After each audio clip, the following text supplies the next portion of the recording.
When I think about leadership development, I don't imagine a company sending managers to isolated workshops just to complete a training calendar.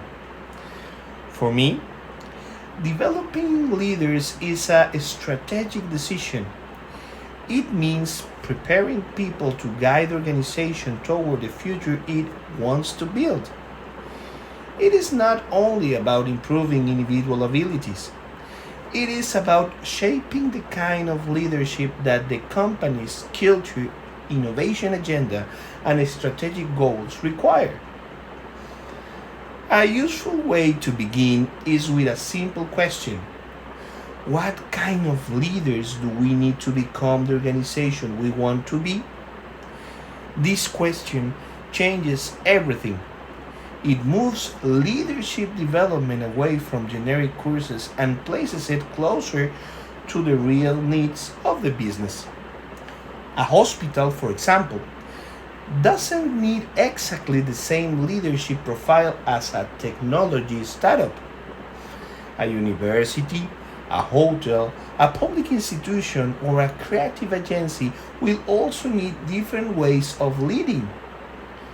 The context matters.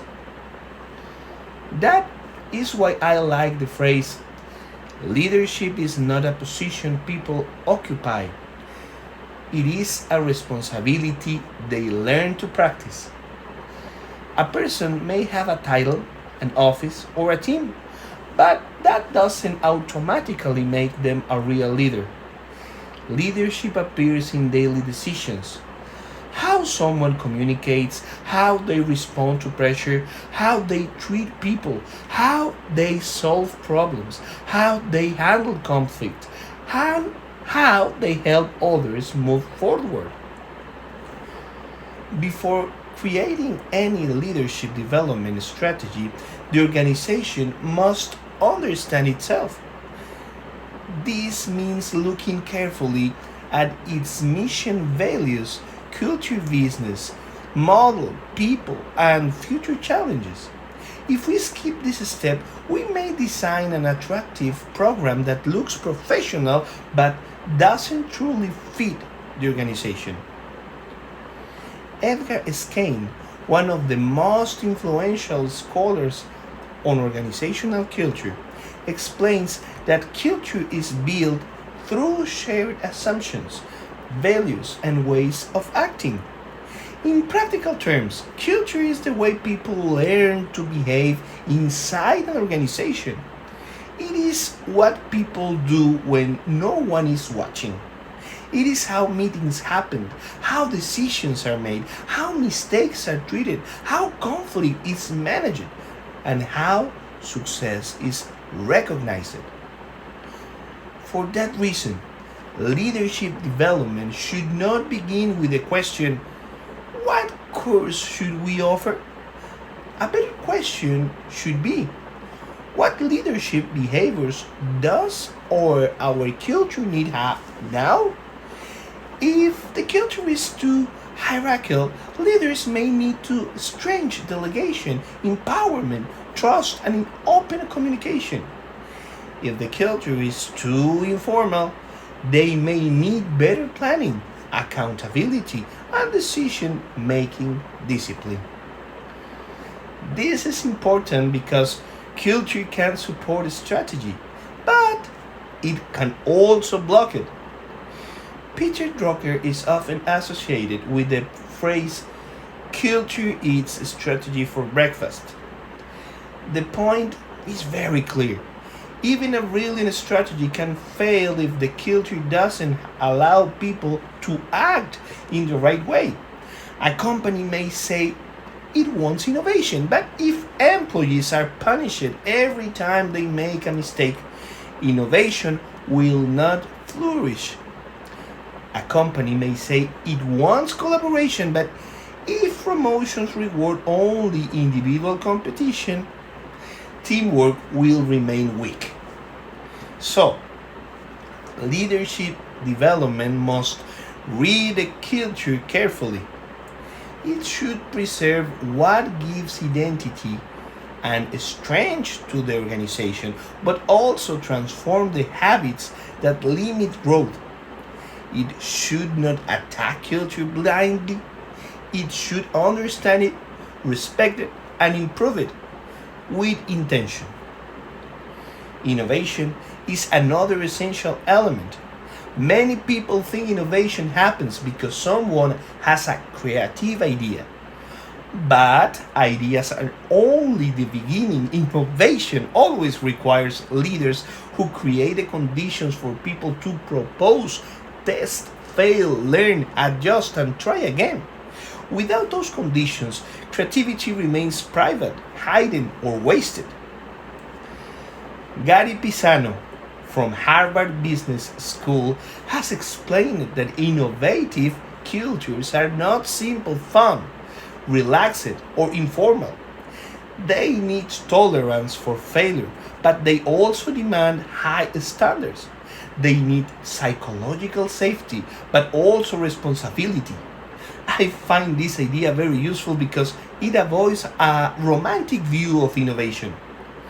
Innovation is not chaos, it is disciplined freedom. A leader who supports innovation doesn't simply say, be creative. That leader asks better questions, listens to different perspectives, protects learning, and helps the team move from ideas to execution.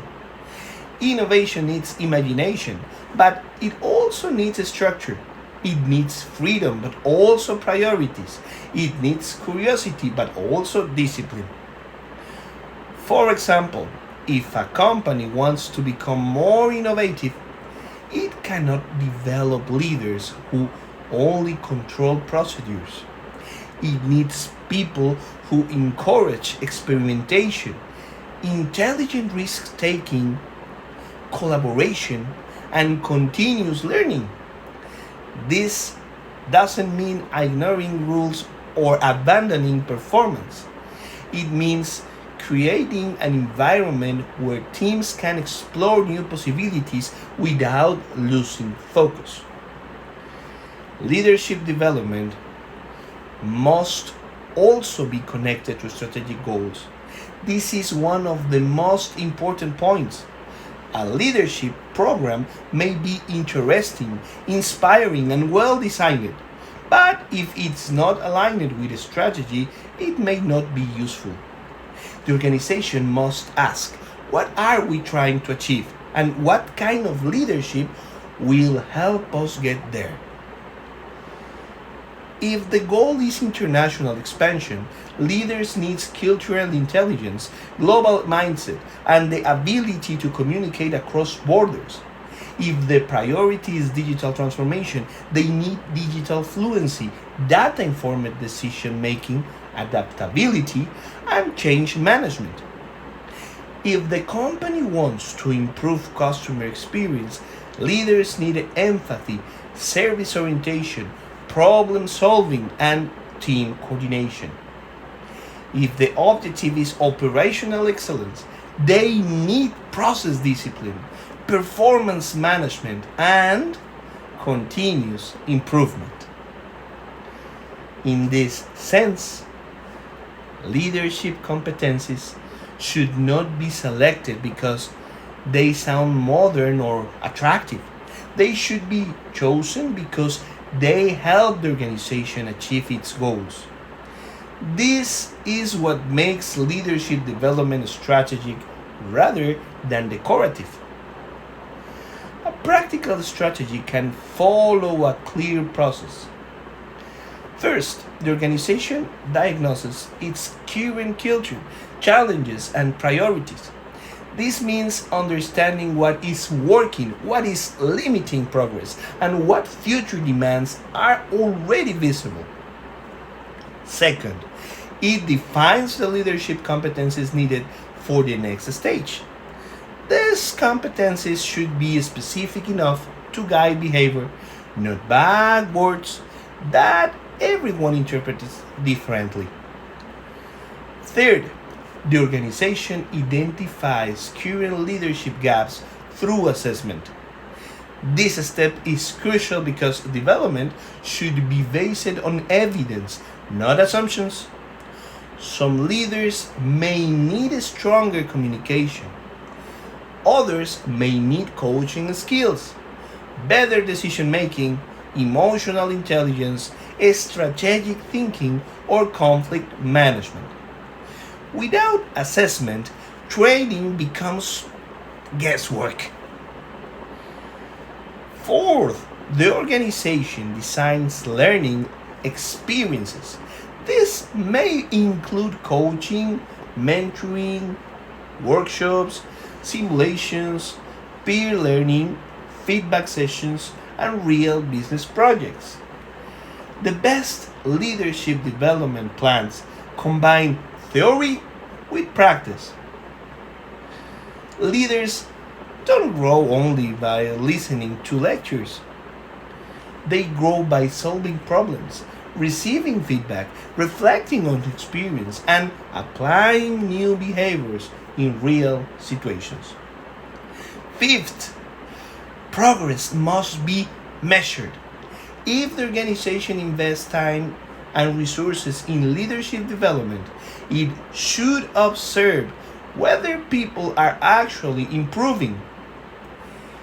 Measurement can include performance indicators, behavioral evidence, feedback from teams, project results, engagement data, or assessment results before and after the program. I like a lot the phrase leadership is learned in action because it captures this idea beautifully. Leadership is not only learned in a classroom, it is learned when a manager has to give difficult feedback, lead a project under pressure, make an ethical decision, handle resistance to change, or support a team during uncertainty.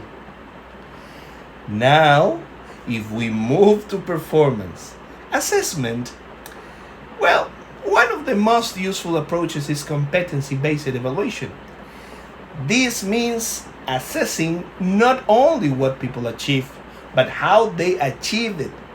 This distinction matters because results without healthy behaviors can damage the organization.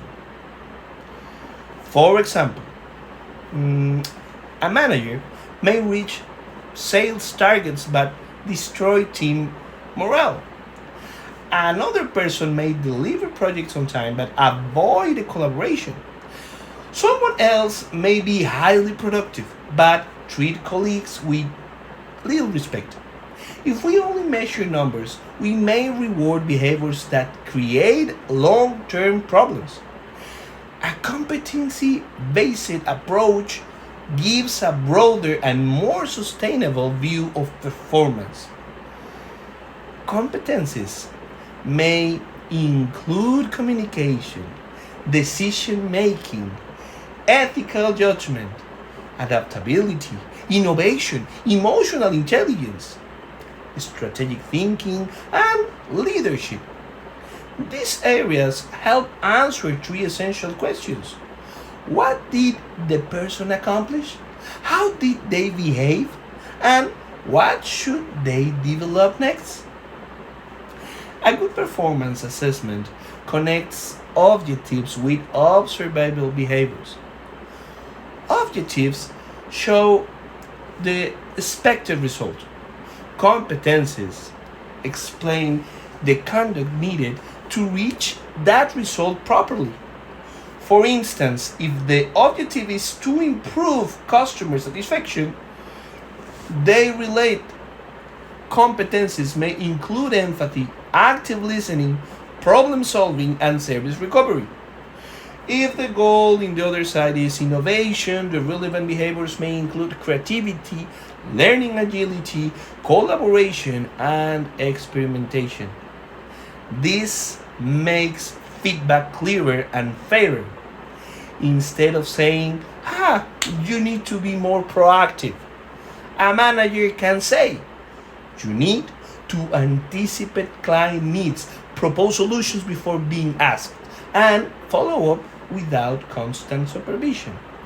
That kind of feedback is specific, professional, and easier to improve.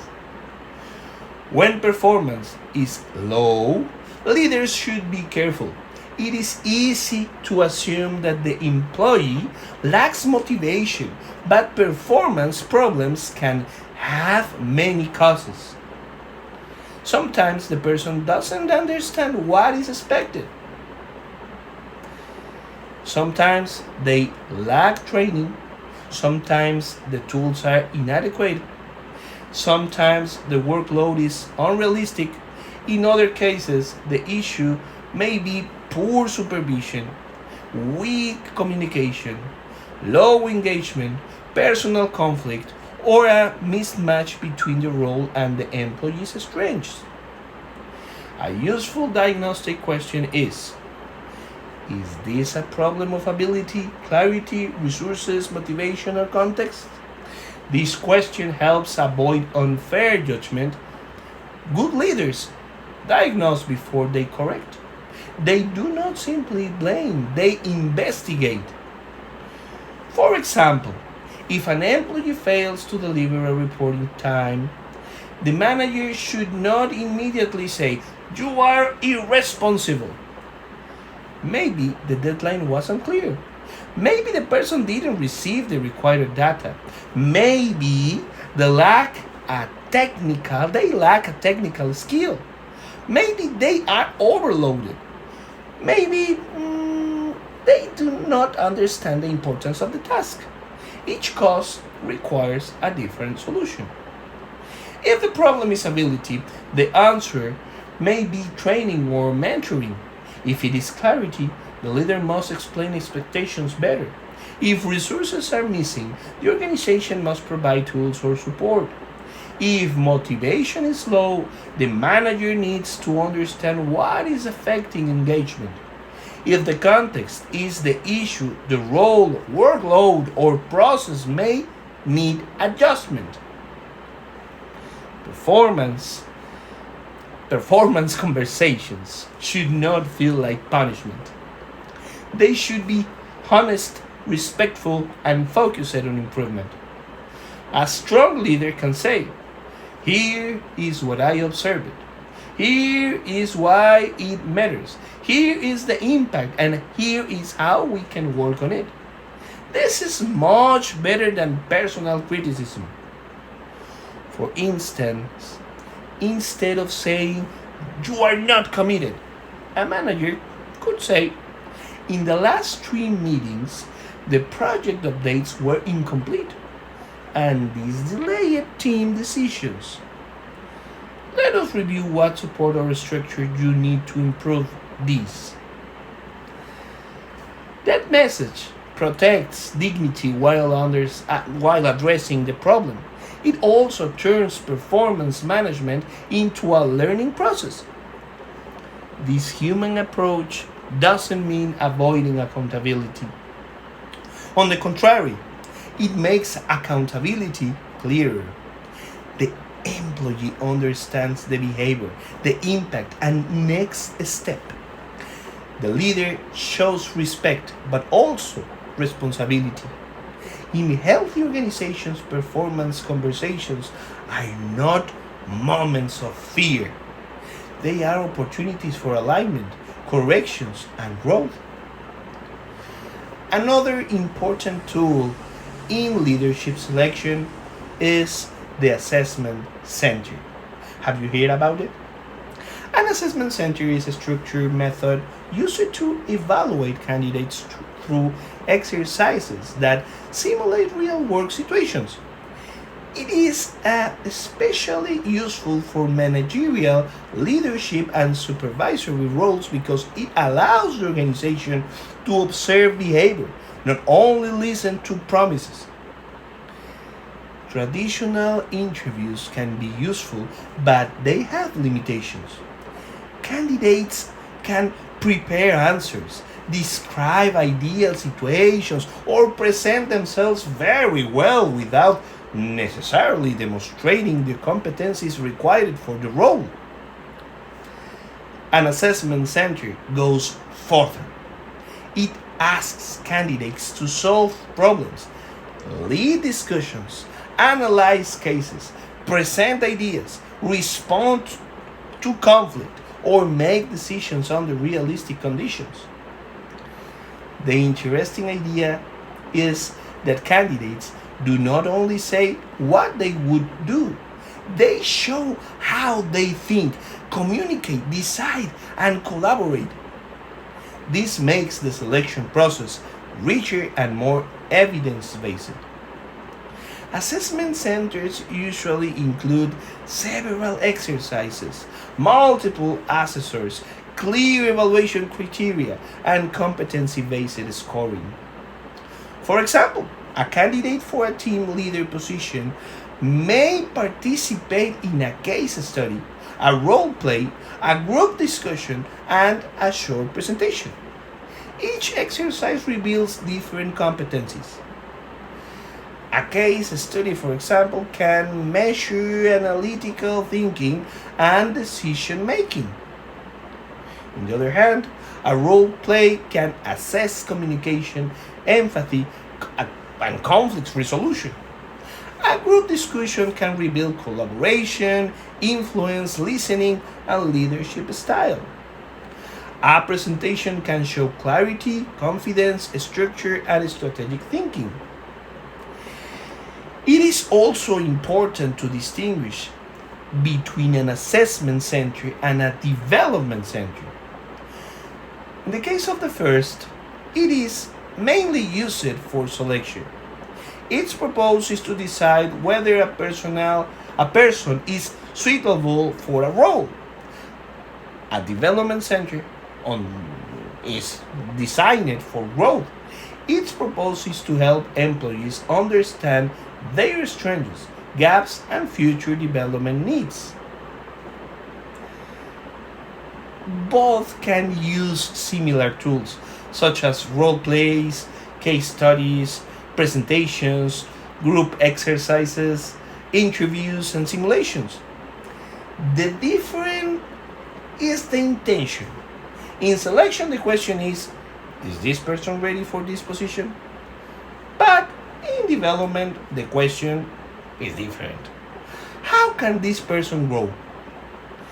This distinction matters because assessment should not only filter people, it can also become a powerful source of learning.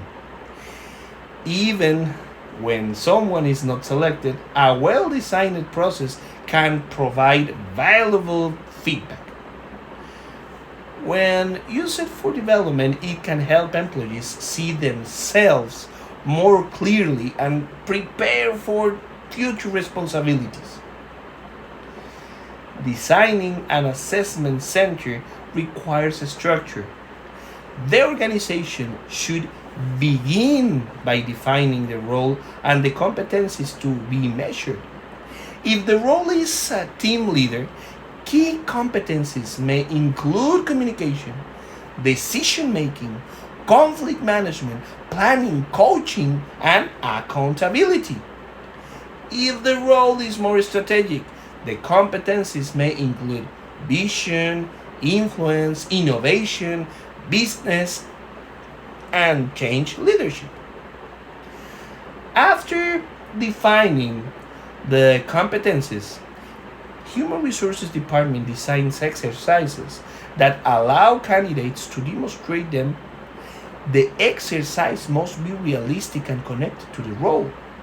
A generic activity may be entertaining, but it may not provide useful evidence. The closer the exercise is to real work, the better the assessment. The organization also needs trained assessors. This is essential because poorly trained assessors may judge candidates based on personal impressions rather than evidence. Standardized scoring rubrics are also necessary. Without clear criteria, the process becomes subjective. With a structure, it becomes more reliable and fair. Clear instructions are also important. Candidates should understand what they are expected to do, how much time they have, and what kind of task they are facing. The purpose is not to confuse them, but to observe how they respond to realistic demands. In the end, assessment centers can improve highly selection because they create a more complete picture of the candidate. They reduce dependence on interviews alone and allow the organization to observe actual behavior. Still, they must be carefully designed. A bad assessment center can create stress, bias, and confusion. A good one can reveal potential, readiness, and development needs. If I had to connect all these ideas, I would say the leadership development performance assessment, diagnosis, and assessment centers are very important part of the same logic. Organizations need to understand what leadership they require, evaluate people through clear competencies, diagnose problems with fairness, and create development experiences that prepare leaders for real challenges. Leadership development is not an isolated HR activity. It is one of the multiple ways an organization shapes its future. When it is aligned with culture, it feels authentic. When it supports innovation, it helps teams become more curious and adaptable. When it is connected to a strategy, learning becomes useful rather than decorative. Competency-based performance assessment helps organization evaluate people with greater depth. Diagnosing performance problems prevents unfair conclusions. Human conversations protect dignity while improving results. Assessment centers make selection more realistic because they observe behavior in action.